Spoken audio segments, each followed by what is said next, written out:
The Lord be with you. and with your spirit. Reading from the Holy Gospel according to St. John. Glory to you, O Lord.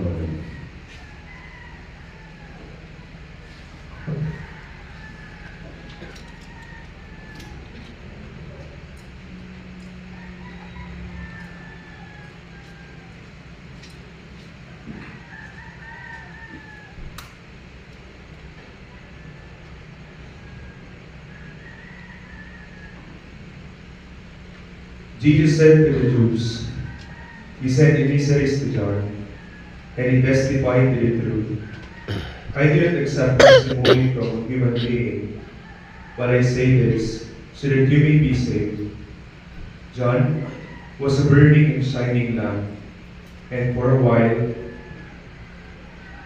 you were content to rejoice in his light. But I have testimony greater than John's. The works that the Father gave me to accomplish these works that I perform testify on my behalf that the Father has sent me. Dear brothers and sisters, the Gospel of the Lord. Praise to you, Lord Jesus Christ. Please be seated for you.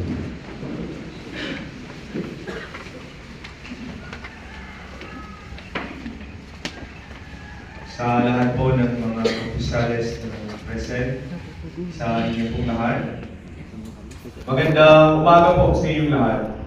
Magandang umaga po. Alam ko po, lahat po tayo nahirapang bumangon yung umaga, no? Kaya ganyan po yung tungkol po natin. So, ulitin ko po. Magandang umaga po sa inyong lahat. Magandang umaga po. Pakibati po ninyo inyong mga katabi ng good morning. Pakitabi po sa labot at para magising-gising to. Good morning, my sister. So ngayon po, lahat po tayo nagagalak dahil alam ko, malapit na yung pagdiriwang po natin ng Pasko.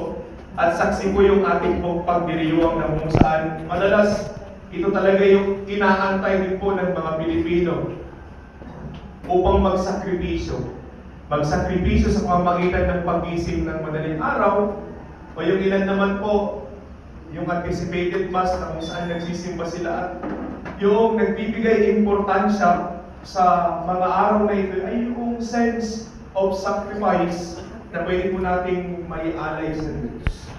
Lalo na po, yung mga ilan, baka naglakad pa galing pa sa malayo, hindi naman kalayuan.